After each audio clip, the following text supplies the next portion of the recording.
የምክክር ኮሚሽኑ ከኦህዴድ ባለስልጣናት በርካታ ውሳኔዎች ቀርበውለት እንደነበረ ተሰማ። ከዚህ ውስጥም የኢትዮጵያ ስምና ባንዲራ ይቀየር የሚል ይገኝበታል ተብሏል። ሆኖም በርካታ ኢትዮጵያውያን በከፈቱት ከባድ ዘመቻ የኢትዮጵያ ስምና ባንዲራ ይቀየር ሲል የነበረው የኦህዴድ መንጋ ከጥቅም ውጪ ቢሆንም አዲስ አበባ ግን የኛ ናት የሚለው አጀንዳ ለውሳኔ ሊቀርብ መሆኑ ተሰምቷል።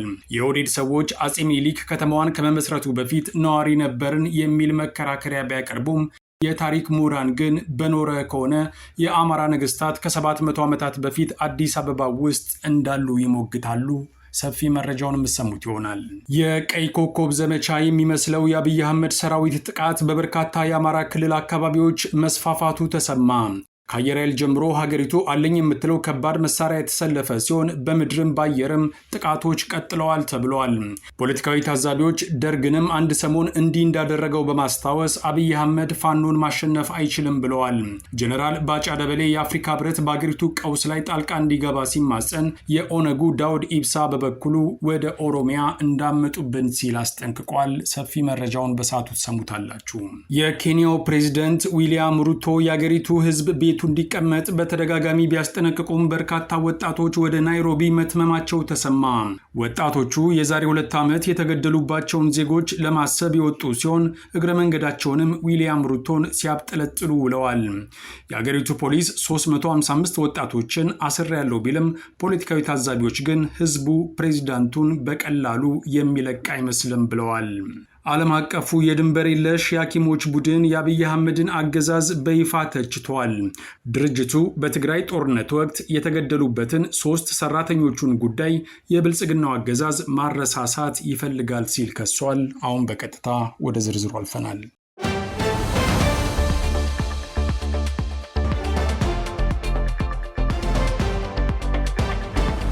አብይ አህመድ በመሰረተው የምክክር ኮሚሽን ውስጥ በርካታ አስገራሚ ጉዳዮች ቢቀርቡም ጥቂት የተባሉት ግን ውሳኔ እንዲሰጥባቸው ላገዛዙ ቀርበዋል ተብለዋል።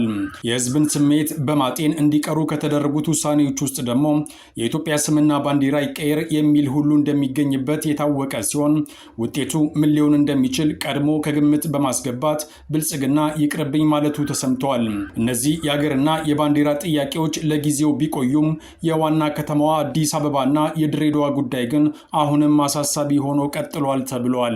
አንድ የቀረች ኢትዮጵያዊነት ስማችንን ዓለም የሚያውቀውን ስም ኢትዮጵያን ስም ለመቀየር የሚሮጡ የሞቱ ዝንቦች ናቸው። በዓለም የሚታወቅበትን ስም ዓላማችሁ ሰይጣናዊ የሆነ ነው። ምክንያቱም ኢትዮጵያን ስም ስትቀይሩ መጽሐፍ ቅዱስ ላይ ያለውን ስሞችንም ትቀይራላችሁ። ኢትዮጵያ እጆቿን ወደ እግዚአብሔር ትዘረጋለች የሚለውን ምን ልታደርጉት ነው? በአማራ ልሂቃን በኩል አዲስ አበባ የሁሉም ኢትዮጵያዊ ናት የሚል አካታች አቋም ቢኖርም በእነ ሽመልስ አብዲሳ የሚመራው ጥቂት ጽንፈኛ ልሂቃን ግን አሁንም ድረስ አዲስ አበባ የአንድ ብሔር ብቻ ነች በሚል አቋሙ እንደ ጸና እንደሚገኝ በመነገር ላይ ነው። አሁን ላይ ደግሞ አገዛዙ ራሱ የዚሁ ተባባሪ በመሆኑ ጉዳዩን ምክክር በሚል የዳቦ ስም ላዋቀረው ተቋም አቅርቦ ከተማዋን ለመጠቅለል የቻለውን ያህል እየሰራ እንደሚገኝ ራሱም ሳይቀር የሚመሰክርበት መድረክን በማስረጃነት ማቅረብ የሚቻል ነው። ከተማዋን ትመራለች ተብላ የተቀመጠችው አዳነች አቤቤ አዲስ አበባን ረስታ የኦሮሚያ ክልል ተወካይ እስክትመስል ድረስ ጠበቃ ለመቆም ሲዳዳትን ማየት የተለመደ ሆኗል። የዚህ ሁሉ ድምር ውጤት በመጨረሻም አዲስ አበባን ወደ ኦሮሚያ ማጠቃለል ቢሆንም ቀላል የማይባል ተቀናቃኝ ግን ብልጽግና ገጥሞታል። ወትሮንም እንደ ጠላት የሚመለከታቸው የአማራ ልሂቃን በጉዳዩ ዙሪያ የህግም የታሪክም ማስረጃ በማቅረብ ጽንፈኞች ያመጡትን መጤ ሀሳብን ውድቅ በማድረግ የተሳካ ሊባል የሚችል ተጽዕኖ ፈጥረዋል ይባላል። የታሪክ ምሁራን እንደሚስማሙት እንደ አዲስ አበባ ያሉ ትልቅ ከተሞችን የሁሉም ብሎ ማሰብ ለራስም ለሌላውም ትልቅ በረከት ነው። ከዛ ባለፈ ግን የኔ ነው የሚለው ጥያቄ ከመጣ የአማራ ህዝብ ከ700 ዓመታት በፊት አዲስ አበባ ውስጥ እንደሚኖር እንደሚነግድና እንደነገሰ ጭምር የሚያሳዩ በርካታ የታሪክ ሰነዶችን ማቅረብ ይቻላል ይላሉ። አጼ ሚኒሊክ አዲስ አበባን ከመመስረታቸው በፊትም የኦሮሞ ህዝብ ከባሌ ተራራማ አካባቢዎች በመፍለስ በዚያው አካባቢ ይኖር እንደነበረም እነዚሁ የታሪክ ምሁራን አይሸሽጉም። ሆኖም የይዞታና የባለቤትነት ጥያቄ ከተነሳ የአማራ ህዝብ የሚያቀርበው ጥያቄ የበለጠ ታሪካዊና ህጋዊ እንደሚሆንም ያስረዳሉ። አጼ ምኒልክ ከተማዋን ከመሰረቱ በኋላ የአዲስ አበባ ህዝብ ቁጥር ከ5 ሚሊዮን መሻገሩን የሚያስታውሱት እነዚሁ ምሁራን ተወላጅ ነዋሪው በአብዛኛው አማራ ቢሆንም የሌሎች ብሔር ተወላጆችም ከተማ ለመሆን መብቃቷን ያተታሉ። ይህ እንደ መልካም አጋጣሚ ተደርጎ ሊወሰድ የሚገባ እንጂ የዘር ፖለቲካው እንደመረዘው አይነት አስተሳሰብ ማራመድ ውስብስብ ሁኔታዎችን ከመፍጠር ባለፈ ጥቅም የላቸውም ባይ ናቸው። በአዲስ አበባ ጉዳይ በዚህ መልኩ ከአማራ ህዝብ ጋር የተፋጠጠው አብይ አህመድ የድሬዳዋ ከተማን ደግሞ ከሶማሌ ለመንጠቅ ሙከራዎቹን ቀጥሏል ይባላል። ከዚህ በፊት ፓርላማ ላይ በነበረው ንግግር ድሬዳዋ የኦሮሞ ናት የሚል የታሪክም የህግም መሰረት የሌለው መልእክት ያስተላለፈ ሲሆን ድሬዳዋ የኦሮሚያ ክልል አካል ነበረ። አሁን በሶማሌና በኦሮሚያ መካከል የብዙ ቀበሌዎች ጥያቄ አለ። ይህም ከሶማሌ ህዝብ ከባድ ተቃውሞ ገጥሞት ፍጥጫው እስካሁን ድረስ እንደቀጠለ ነው ይባላል። ዛሬ በዚህ መስመር አብይ በተናገረው ባለው ድሬዳዋ የኦሮሞ ክልል ነች ያለው እሱ በህልሙ ነው ያየው መሰለን ያንን ቃል እና መቼም ድሬዳዋ ኦሮሞ ክልል ሆነ አታውቅም። በኦሮሞ ስር ተስተዳድራም አታውቅም። ከዚህ በፊትም በኢሳና ጉርጉራ ነው እስከዛሬ ድረስ የተስተዳደረችው። ምክክር በሚል ስያሜ የተመሰረተው የአብይ አህመድ ተቋም እንኳን ሊያመካክር ሌላ ችግር ይዞ ሊመጣ እንደሚችል የሚያስጠነቅቁት የፖለቲካ ታዛቢዎች ከጅምሩ ህዝብ ያልተሳተፈበት መድረክ ቢሞከርም ሳይወለድ የሞተ ያህል እንደሚያስቆጥረው ምልከታቸውን ያስቀምጣሉ። ለሁሉም የምክክር ኮሚሽኑ ለአብይ አህመድ የሚያቀርበው የውሳኔ ሀሳብና ውጤቱ እየተጠበቀ ሲሆን አሁንም የመጨረሻ ውሳኔውን የሚሰጠው የብልጽግናው አገዛዝ እንደሆነ ታምኖበታል።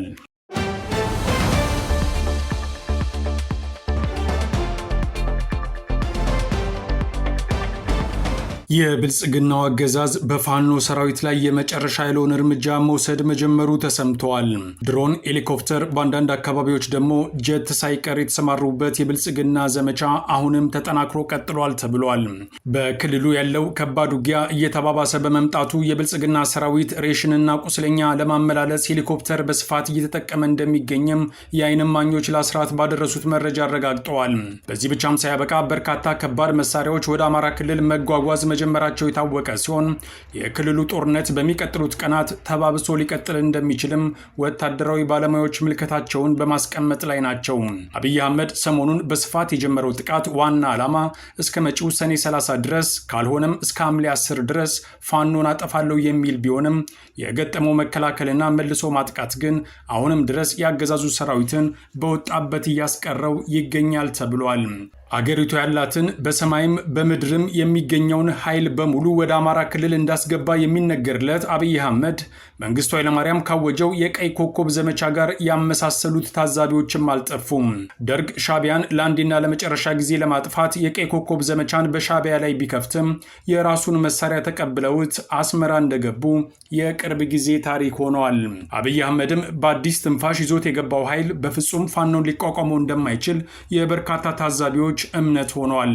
እንዳውም አጋጣሚው ለፋኖ ትጥቅ መደራጀት ጥሩ ሊሆን እንደሚችልም ግምታቸውን ያስቀመጡም አልጠፉም። አማራ ክልል በዚህ መንገድ ቀውስ ውስጥ የገባው ብልጽግና ከሌላኛው ተቀናቃኙ ህወሓት ጋርም ዱላ ቀረሽ ንትርክ ውስጥ በገባበት ጊዜ ነው።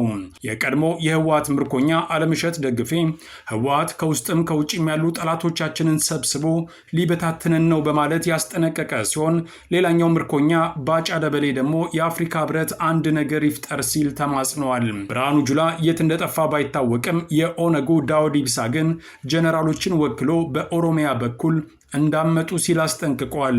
ጌታቸው ረዳም ኦህዴድ ስርስር እያለ በህግ አምላክ ማለቱን ቀጥሏል። እነ ጀነራል ተሾመ ገመቹም እረፉ የሚል መልእክታቸውን ከማስተላለፍ አልተቆጠቡም። የባዴን መገናኛ ብዙሃን በበኩላቸው ፋኖ አልቆለታል የሚል ዘመቻቸውን አጣውጥፈውታል። ፖለቲካዊ ምሁራን ግን ይህንን የሰሞኑ የብልጽግና ጀነራሎች ጋጋታን በተለየ መንገድ ይገልጹታል። እንደ ምሁራኑ ገለጻ ሰራዊት በሁለት ይከፈላል፣ የሚናገርና ዝም የሚል። ዝም የሚለው ያለው ትዕዛዝ ብቻ ይቀበላል፣ ጠላቱን ድል አድርጎ ይመለሳል። የሚናገር ግን ትዕዛዝ ሲመጣ አልሄድም ይላል ይሉታል። እነ ባጫና አለምሸት ደግፌ ብሎም ብርሃኑ ጁላ ከየትኛው ወገን እንደሆኑ ለማረጋገጥ ጥቂት ጊዜን መጠበቅ ግድ ይላል። ከጥቂት ወራት በፊት ደግሞ የብልጽግናው ፊልድ ማርሻል ብርሃኑ ጁላ በእነዚህ ሁሉ ግንባሮች ላይ ተጨማሪ ግንባር ከሻዕቢያ ጋር ጭምር ሊኖር እንደሚችል ቢዝትም ለጊዜው ግን እንኳን የባህር በሩ የፊልድ ማርሻሉንም አድራሻ የሚያውቅ ሰው ጠፍቷል እየተባለ ነው። ኢትዮጵያ 3 ነገሮች ያስፈልጋታል። አንደኛ ሰላም፣ ሁለተኛ ልማት፣ ሶስተኛ የባህር በር።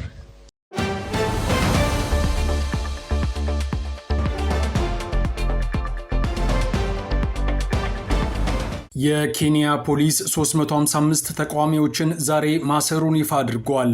የኬንያ ሕዝብ ከሀገሪቱ መንግስት ጋር የገባበት እሰጥ አገባ እየተባባሰ የሚገኝ ሲሆን ተቃውሞ ከየት እንደሚነሳ ስለማይታወቅ የሀገሪቱ ፕሬዝደንት ከፍተኛ ጭንቀት ውስጥ መግባታቸው ይነገራል።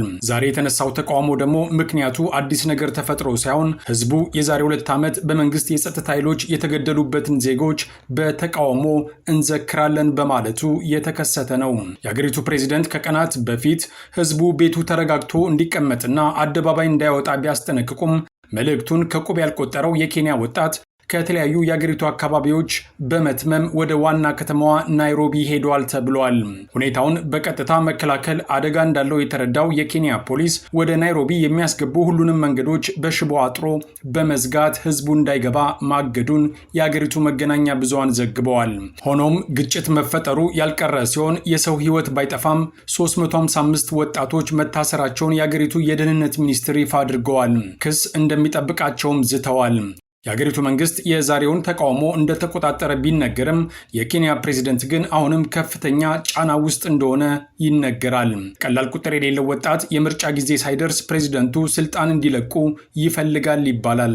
ፕሬዝደንቱ ደግሞ ከምርጫ በፊት አልሄድም ባይ ናቸው። የዚህ ቀውስ መሰረታዊ ምክንያት ደግሞ ወጣቱ ስራ የለም የሚለውን ጥያቄ በተደጋጋሚ አቅርቦ ዊሊያም ሩቶ አጥጋቢ መልስ እስካሁን ድረስ ባለመስጠታቸው የመጣ ነው ይባላል። በቅርቡ ኢቦላ ማቆያ ማዕከል ከአሜሪካ መንግስት ጋር ተስማምተው መመስረታቸው ደግሞ ከህዝብ ጋር ያላቸውን የተቀዛቀዘ ግንኙነት እንዳባባሰውም በመገለጽ ላይ ነው። በእርግጥ ህዝቡ አደባባይ ወጥቶ ሰዎች ከተገደሉ በኋላ የማቆያ ማዕከሉ ከናካቴው እንዲዘጋ ተደርጓል። ሆኖም ጠባሳው በቀላሉ የሚጠፋ አይደለምና ፍጥጫው እንደቀጠለ ነው። የኬንያ መንግስት ከህዝብ በተለያዩ ጊዜያት አመጽ የሚቀሰቀስበት ሲሆን አመጹ ከየት እንደሚነሳ አለማወቁ ደግሞ ለመቆጣጠር አስቸጋሪ እንደሚያደርግበት ይነገራል። ስለሆነም ህዝቡ ከቤት እንዳይወጣ ከመማፀን ውጪ ዘላቂ እርምጃ ለመውሰድ ሲሳነው ሰንብተዋል። አመጾቹ የሚጠሩት በዋናነት በማህበራዊ መገናኛ ብዙሃን ሲሆን አድራሻቸው ሳይታወቅ ጥሪው ለሁሉም ህዝብ ይደርሳል። ዊሊያም ሩቶ ጠንካራ መንግስታዊ አደረጃጀት፣ ሰላማዊ ሀገርና የጦሩ ድጋፍ ጭምር እንዳላቸው ቢነገርም ከወጣቱ የሚመጣባቸው ተቃውሞ ግን አሁንም የስልጣናቸው ስጋት ነው ይባላል። በተለይ ደግሞ የዋጋ ጭማሪን ህዝቡ በየትኛው መንገድ የማይታገስ ሲሆን ለሚቀርቡ ዓለም አቀፋዊ ምክንያቶች ሳይቀር ጆሮ እንደሌለውም ጭምር ይነገራል።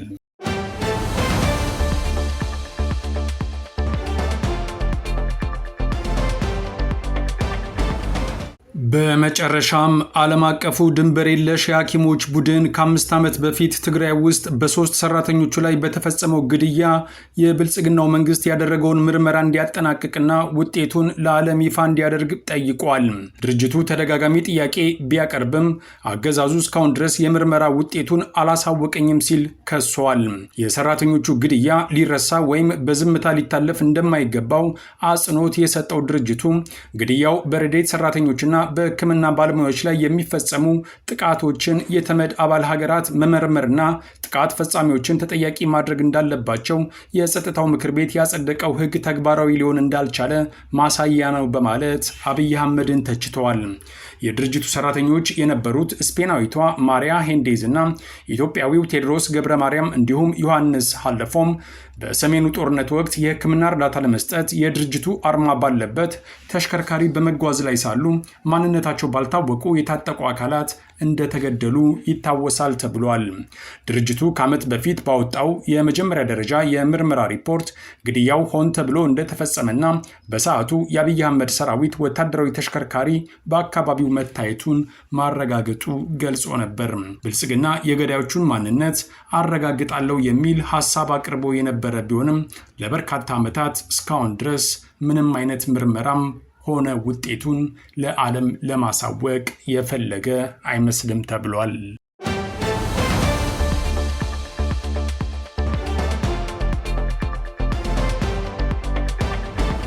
ከአስራት ብሮድካስቲንግ ሰርቪስ ለዕለቱ የነበረን ዜና ይህን ይመስል ነበር። አብራችሁን ስለነበራችሁ ከልብ እናመሰግናለን። በያላችሁበት ሰላም